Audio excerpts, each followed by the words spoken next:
Hello guys, তো চলো আজকে বানিয়ে ফেলবো পনির। তো পনির মানে হচ্ছে চিলি পনির বানাবো।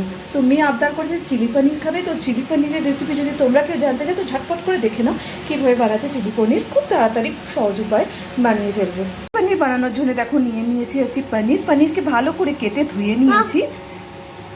তো দেখো পনিরটাকে ধুয়ে রেডি করে নিয়েছি।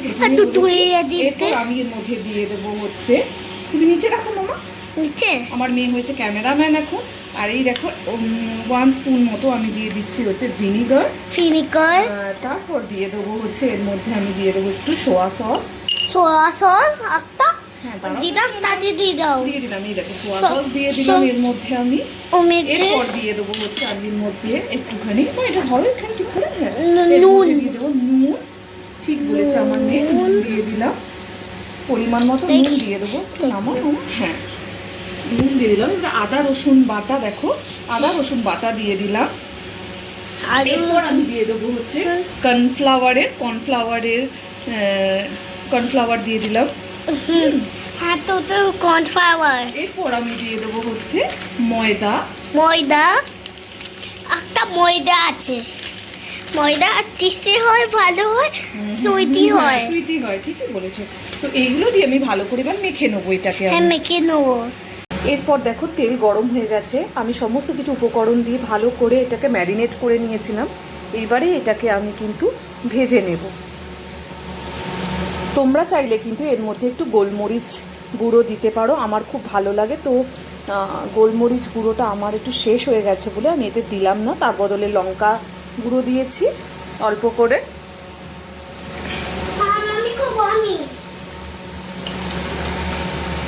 তো দেখো গোল্ডেন করে আমার এই পনিরগুলো ভাজা হয়ে গেছে। তো এগুলো আমি তুলে নেবো এখন।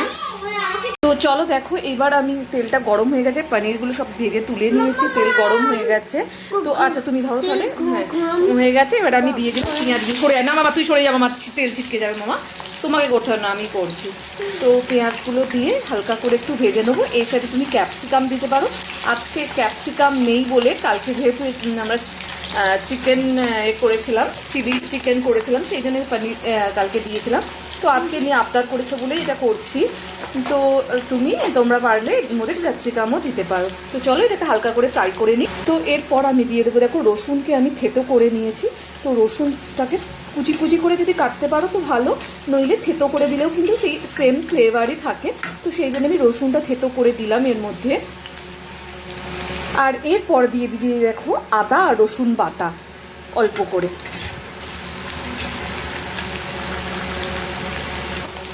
এরপর আমি দিয়ে দেবো হচ্ছে টমেটো কেচাপ। দিয়ে দাও মামা।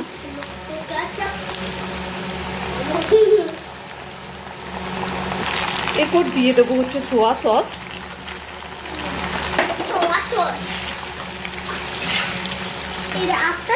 এরপর দিয়ে দিলাম পরিমাণ মতো নুন। এরপর দিয়ে দিলাম দেখো কর্নফ্লাওয়ার আর সোয়া সসটা গুলে রেখেছিলাম, তো সেটা আমি দিয়ে দিলাম। দিয়ে ভালো করে নাড়াচাড়া করে নেবো আমি। তারপর এর মধ্যে দিয়ে দেবো একটু লঙ্কা গুঁড়ো।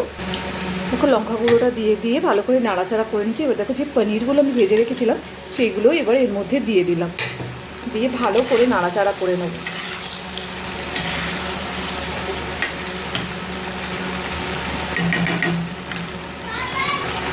তো দেখো চিলি পনির রেডি হয়ে গেছে।